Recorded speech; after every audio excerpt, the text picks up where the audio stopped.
YouTube, man, what's good with y'all? Welcome back to the new channel, bruh. Yeah, I said it, the new channel. I turned the name into erratic behavior because what we doing on this channel is not normal. Creative optimism can't be associated with this stuff. This is different business. This is the dirty business right here. This is the dirty part of the game, man. This is the dirty part. It's like washing money. We got to keep our hands clean out here, man. So we just gonna turn this channel into erratic behavior because on this channel, stuff it gets serious. The Bible being exposed, people coming against the Bible. Hey, we're open to perspective. Without further ado, let's get into the video. So y'all already seen my last videos where Billy Carson was exposing the Bible. You know what I'm saying? Talking all that mess. Now, I was scrolling on my little junk. I see this dude come up. He talking about some, Billy Carson misleading millions of Christians. Christian is in my name. That's me. If he say he's misleading me, I want to see what he's talking about. So without further ado, we got our apples and caramel. Let's get into the video, huh? Yeah. Last week, I read countless comments from Christians who said that their faith was rocked by listening to Billy Carson's claims about the Bible and Christianity. He about to get into and his it. interviews lately seem to consistently be getting millions of views. But although I can understand why he sounds persuasive, if you take the time to look into his claims, you'll see that in no way should his arguments be convincing. So let's talk about— That's false, brother. That's false. I looked into it. It's real. I ain't gonna say I looked into everything the dude said, but I looked into some of the stuff he said. He's pretty spot on. what's wrong with his arguments, why claims like his shouldn't bother your faith, and what I think might be the real reason he goes after Christianity so much. Oh, Similar to he's Terrence going Howard, against the Billy grain. prides himself on being an exceptional source of information. Guess what, guys? I'm one of the foremost world leader in the knowledge on ancient texts and tablets, scriptures, papyruses, and cylinders. And it's because of this that people find his arguments against Jesus and Christianity to be persuasive, since they believe him to be an expert on ancient texts. But let's see what the smallest bit of investigation does to his claims. Let's start with one of his claims about Jesus that you may have heard before. In Harvard Library, there is a book of Jesus' wife at the Harvard Seminary School. And they found that about 8 years ago. Jesus' wife is the Mary Magdalene? Yeah, which means he probably had kids, and his Merovingian bloodline is still probably walking the land till this very day. Wow. We can't take this out of context, man. This is a whole video. This is only one clip. You know what I'm saying? Let's not play that game. You know what I'm saying? Run Windows on Mac. He about to hop around with 4 or no 5 limits. different vids, bro. Ain't no way to prove his point. So for someone who claims to be one of the world's leading experts on ancient texts, this is a pretty shocking claim. When he claims that they found a book that says that Jesus had a wife, of course, he's wrong. You can look it up. It wasn't at all a book they found.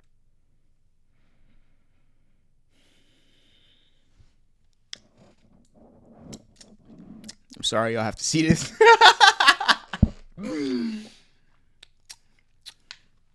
Nigga, no caramel's being wasted. You're tripping. Don't look at my room, nigga. I'm making big moves. I'm sorry y'all have to see this. I don't care though. It's going in. What they found was a small fragment, this one right here. This is a tiny piece of papyrus that has a small inscription on it that says, Jesus said to them, my wife. And that's what he's basing his claim off of. But the only problem is, as Billy has to know, not only was it not a book that was found, the fragment was also found to be a forgery from someone who wrote that inscription on an old piece of papyrus. You can't even Google Jesus' wife without seeing tons of articles on it. Harvard was initially fooled into thinking that it was legit, only to later retract their claims after proving that it was a forgery. So his claim is quite literally fiction, not history. That's in, what was that great book, the Dan Brown book, the Da Vinci Code? Da Vinci Code, yeah. Yes. So, Seeing himself as an authority on ancient texts, Billy also says that there's several mistranslations in the Bible. And here he says that he found a big one. Meaning of certain I give you things. one big translation that's off is they say, well, Jesus was crucified. Whoa. That's the biggest one. Well, that doesn't exist in the Sinai Bible. What happened It to doesn't him? exist in the That's book not of in this- Barnabas. Ooh. But they left that out of the Bible on Oh, purpose. he has 2 books on your head. What you gonna say about that? So how did they kill him? They didn't kill him. Billy boy, oh Billy. Now, if you've spent any time looking at the historical facts about Jesus, then you'll immediately know that he's wrong here. Look it up. Not only is the crucifixion of Jesus one of the most established facts in ancient history, according to even atheist scholars and historians, but when he cites things like the Sinai Bible or the Book of Barnabas, What does atheists have to do with this conversation? Or Christians? it makes it difficult to believe that he's not just using these words for the purpose of sounding sophisticated. When he mentions the Book of Barnabas, this is a pseudepigraphical gospel which was written in the late Middle Ages, so anywhere from 1300 to 1500 AD. So it's no wonder why it wasn't included in the Bible, because it was over 1,000 years late. And so you might say, well, maybe he misspoke and he's really referring to the Epistle of Barnabas, which would be a much stronger claim since it was found alongside of the Sinai Bible and dated around the 4th century. But it would still be false since the manuscripts of the epistle included the Gospels, meaning that it included the crucifixion. So once again, I'm really hesitant to believe Billy when he says, I'm one of the foremost world leader in the knowledge on ancient texts. he also quotes the Bible as saying this. The Ark of the Covenant. It's something that has so much radiation that you had to have on specific type of clothing, which is well described even in the Bible. Rubber boots. When somebody didn't have it on in the Bible and they touched the Ark, they would become very sick. Their hair would fall out, their nose would bleed, their eyes would bleed, their fingernails would fall off. Oh, Billy. But of course, Why are that you isn't what clowning the him, Bible though? says at all. The Bible says nothing about wearing rubber boots, nor does it mention any of the other things that he describes. It says nothing about them getting sick, their I hair agree. falling I out, agree. or their eyes and skin melting away. I agree on the boots. I ain't seen no boots. It only says that the anger of the Lord burned against the person that touched the ark. Billy seems to be getting this from the story about the Ark of the Covenant found in Indiana Jones, not the Bible. But Billy also tells us that this was all proven by science. They recreated this at a university in America. Really? What university created this? Google it. I can't remember the name of the university, but you can look it up. But when you look it up, for some strange reason, you can't find the recreation of this scenario at a university, which, as we'll come to find, is a bit of a theme for a lot of Billy's claims. Billy also Wow. continuously refers to obscure documents to prove that the Bible is wrong. Documents such as the Emerald Tablets of Thoth. Yeah. But Explain that one, brother. What are you going to say about the Emerald Tablets of Thoth? Because that's a serious claim right there. No, real talk. Like, if y'all don't know what the Emerald Tablets are, go watch the Billy Carson video. The Bible Exposed. start to do any research here, you'll find that not only do these alleged tablets not predate the Bible, but you won't find these tablets in a museum, and Billy won't ever show it. That's a lie. He said that joint is located in Great Britain in the museum. Tablets because they simply don't exist. Can't remember the name of the university, but That's not true. You can look at. That's not true. That's not true. There's literally no evidence that these tablets exist, and there's no evidence that anything referring to them possibly could predate Jesus. The first we learned about these so-called tablets was only about 100 years ago, when a guy named Maurice Durrell claimed to find these tablets without showing them to anyone, translated them in secret, and strangely wasn't able to provide Where did any you hear evidence this that from? he actually found these Where did you hear this from? possibly could predate Jesus. The first we learned about these so-called tablets was only about 100 years ago.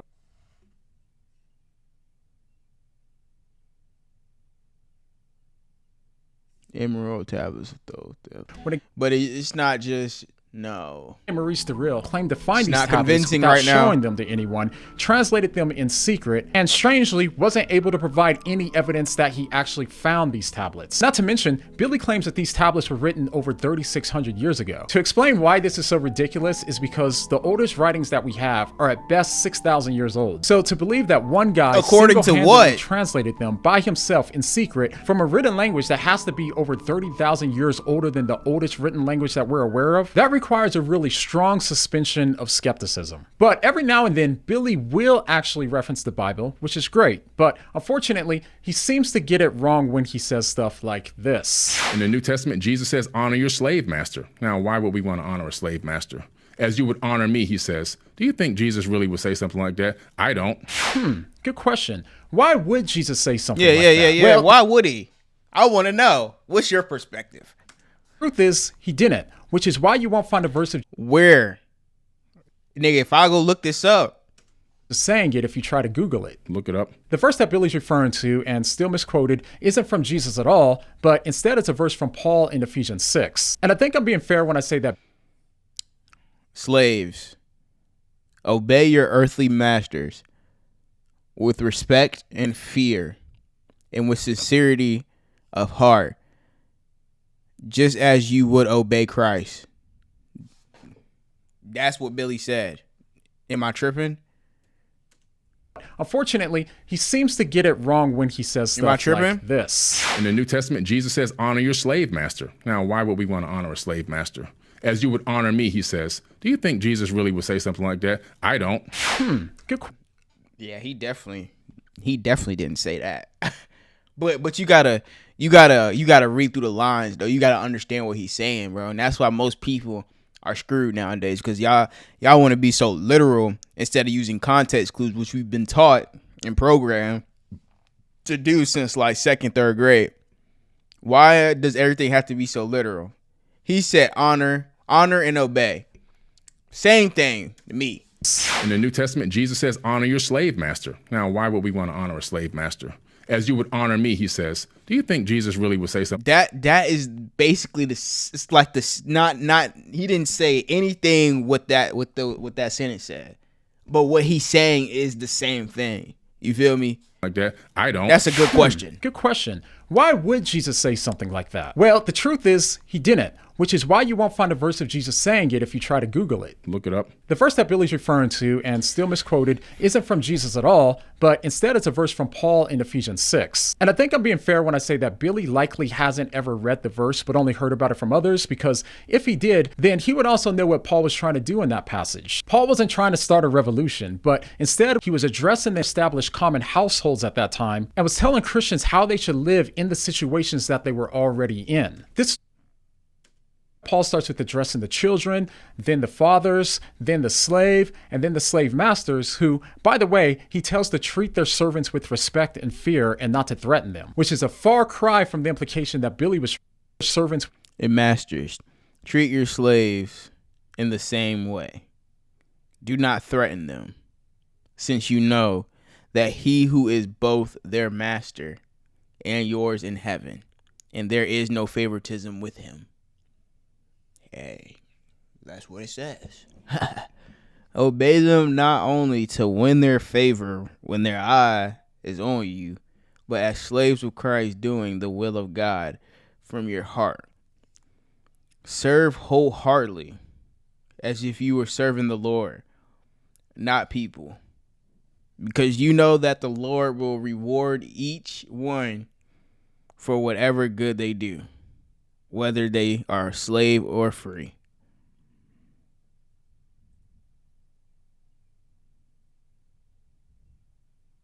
And masters, treat your slaves in the same way. Do not threaten them, since you know that he who is both their master and yours is in heaven. And there is no favor to. Hey, he has a good point right here. You solid on this one, fool. Respect and fear, which is a far cry from the implication that Billy was trying to leave people with. But when he says things like this, it sounds persuasive because we often impose our knowledge of American slavery onto the context of the Bible, not realizing the difference. I've covered this topic at length extensively in other videos that you can find on this channel if you want to learn more. But even though Billy claims to be an expert in Hebrew, it's clear that he literally doesn't understand even the most basic Hebrew when he says things like this. What do you think about the Bible? Well, the Bible has a lot of good information in it. If you can apply some of the information, it can really change your life. It can really put you on the right path. But it also has some information in it that's detrimental to people as well. Detrimental? Okay, that's a pretty strong claim. Like what? Detrimental to people as well. You have to have discernment with what you're reading in the book, in the Bible. In the Bible, where you see the word God everywhere, that's a mistranslation by accident on purpose. The original word is God's with an S. It's always with an S. Ooh. When you back, That's a very strong claim, brother. Reverse, back engineer the actual word, the translations, you find out it's God's, not God singular. Elohim is also a plural term, It's not a singular term.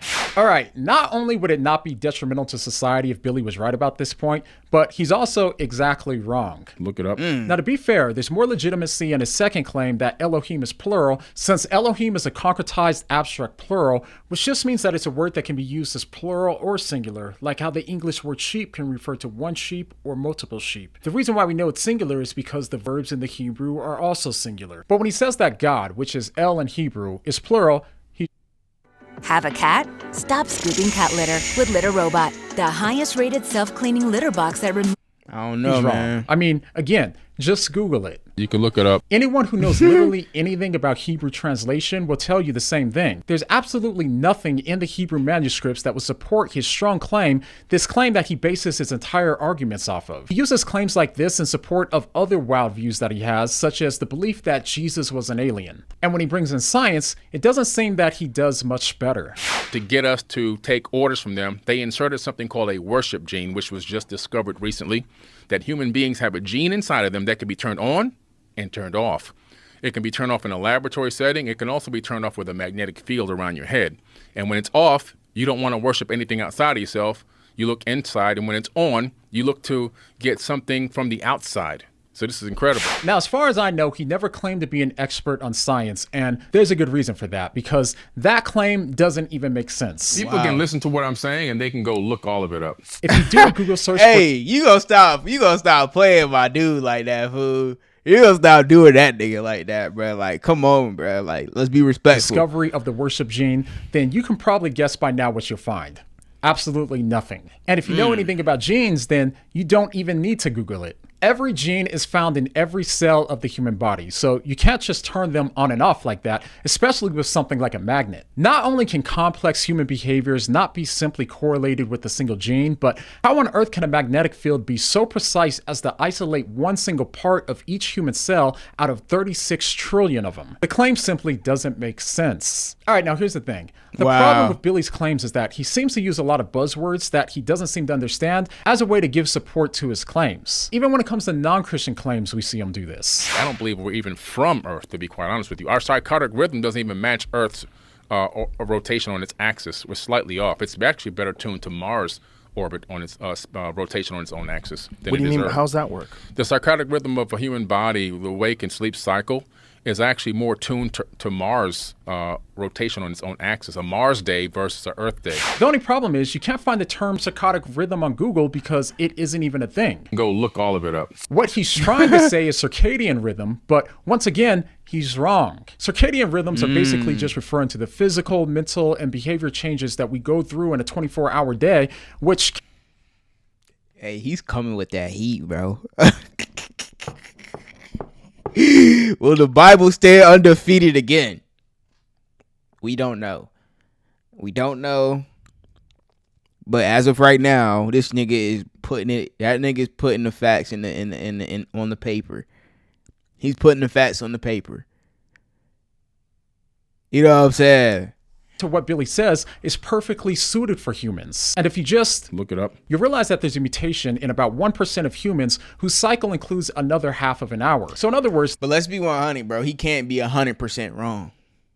We not finna sit here and act like cycle is about 24 and a half hours, making them more fit for Mars' circadian rhythm. So by now we can see that he gets facts wrong often, but he's still persuasive to people because But you're picking from the video. Bro, these are hour-long vids.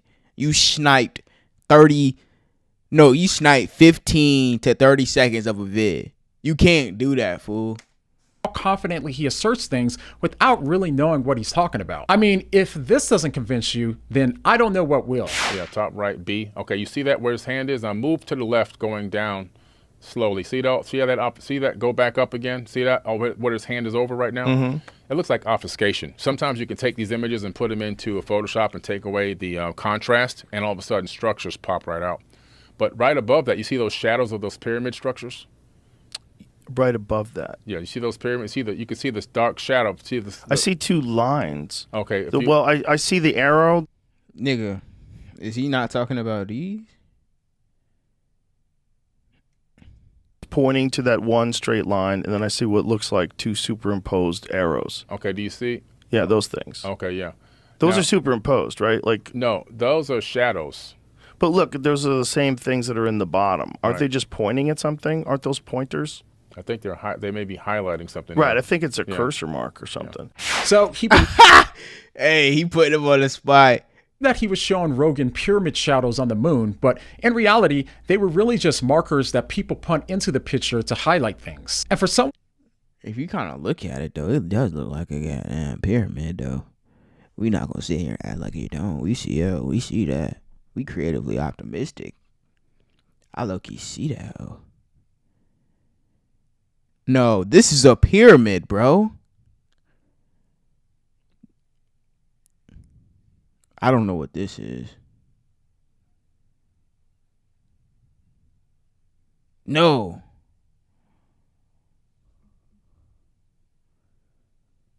Those are the pyramids, bro. I can see it. Look. Boom, boom, boom. Y'all don't see that? That's not a shadow. That's not a shadow. Then look at this one. Look at this one. Hold on, where'd it go? I gotta see it. You gotta really look at it to really see. Oh, shit, where'd this one go? I can't even see. That's one. Oh, okay, I see it. Boom, boom, boom, boom, boom. You see it? No, that's a pyramid, bro. That's not just an arrow, bro. Yeah, we not gonna let that one slide. Yeah, that's a pyramid, bro. Yeah, that's a pyramid. We not gonna let that one slide. who literally claims to be the best in the world at this, I'm not sure how he can't tell the difference between a marker and an alleged moon pyramid. Are you slow? Did you even look? Elementary mistakes like this, if I was Joe, Did he even look? literally No, claims did to he even look for real? Pointers? Let Yeah, me those see this things. whole thing again, bro. Because that's a pyramid right here. Right above that. Yeah, you see those pyramids? You can see this dark shadow. See this? I see two lines. Okay. if So, you- well, I see the arrow that's pointing to that one straight line, and then I see what looks like two superimposed arrows. No, Okay, those do are you see? pyramids. Yeah, those things. Okay, yeah. Those Now- are superimposed, right? Like, No, those are shadows. but look, those are the same things that are in the bottom. Aren't Right. they just pointing at something? Aren't those No, pointers? those are pyramids. You can't see that? No, those are pyramids, bro. They may be highlighting something. Right. there. I I'm think not it's crazy. A cursor mark or something. So he No. believed that he was showing Rogan pyramid shadows on the is. moon, but in reality, they were really just markers that people punt into the picture to highlight things. And for someone who literally claims to be the best in the world at this, I'm not sure how he can't tell the difference between a marker and an alleged moon pyramid. Based on elementary mistakes like this, if I was Joe, I would be incredibly skeptical at whatever else he says is evidence for his claims. So when it comes to Christians Nigga, we gotta be skeptical of you, low-key. bothered by his claims, here's a couple pieces of advice. The first thing to note is that, similar to Terrence Howard, he often uses scripture and random jargon out of context as a way to appear credible and well-studied. And funny enough, ironically, Rogan actually described the problem without even knowing it. Well, there's a lot of dudes, unfortunately, who just get on YouTube and they listen to very charismatic people talk that don't know what they're talking about, which I do all the time. But they they do it in a way where they pretend they know something is true that's not true. Yeah. And people get sucked into it. Ironic, isn't it? Another reason why Christians shouldn't be bothered by what he's saying is because you have to remember, Bro, you see how he's picking out the... Nah, bro. Come on, bro. That's not fair game, bro. and random jargon out of context as a way to appear credible and well-studied. And funny enough, ironically, Rogan actually described the problem without even knowing it. Well, there's a lot of dudes, unfortunately, who just get on YouTube and they listen to very charismatic people talk that don't know what they're talking about, which I do all the time. But they they do it in a way where they pretend they know something is true that's not true. Yeah. And people get sucked into it.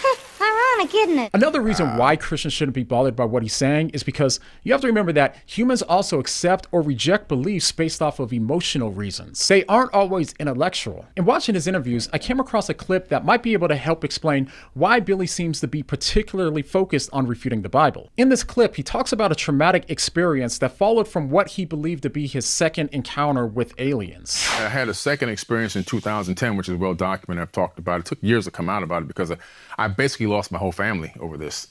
And You can't fake that, low-key. Man, hold on. Whoa. Sorry. No. Why do you have to bring this up, man? No.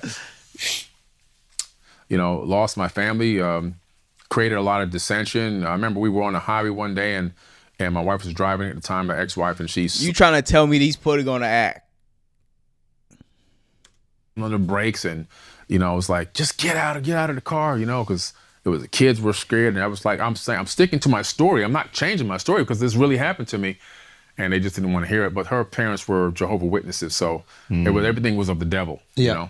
So it's at least possible that one of the reasons for why he seems to be so set on going against the Bible is because following these experiences that he believed that he had, the religious people in his life said that it was of the devil and seemed to shun him for it. And I'm sure that there's a lot more to this story that he didn't mention here, but I wouldn't be shocked if this played a bigger role than we realize in his attacks on Christianity. All right, so what can we take away from all of this? Well, if you find yourself convinced by people like Billy and Terrence Howard, let me just say, I get it. In a world where so many of us are skeptical about systems and institutions, people are looking for answers, and people like Terrence Howard and Billy Carson, they do a good job of playing into that need. But in reality, they only seem to have the answers since they say a lot of things quickly and confidently. So if something you hear about Christianity bothers you, what about the evidence though? Because those were pyramids, brother. From take the time to study it and hear responses to the claims before you come to conclusions. We're gonna look at this more deeply because there's something going on around here and it's fishy. And I'm gonna get to the bottom of it. I don't believe none of you guys until I know that I know. All right? It's filled with bad information, and the popular influencer Sneeko is another example of this. He gave some new reasons for why he rejected Christianity in favor of Islam that also don't hold up under investigation. So go ahead. Oh, you wild. Click here to see what I mean. You wild for this, fool. You wild for this. You're out of pocket, bro. Low key, you out of pocket, bro. What? No, you're wild, bro. We not rocking with that. We're not rocking with this thumbnail at all. Make sure y'all like, comment, subscribe on my video, man. We gonna keep running it up all 2024, man. We gonna keep grinding. We gonna keep giving y'all these videos, bro. Make sure y'all tell me what you want to see, bro. I see y'all in the comments, bro. Make sure y'all let me know. You know what I'm saying? We're gonna build a little family around here. You know what I'm saying? Something lit, something light. And yeah, man, on to the next.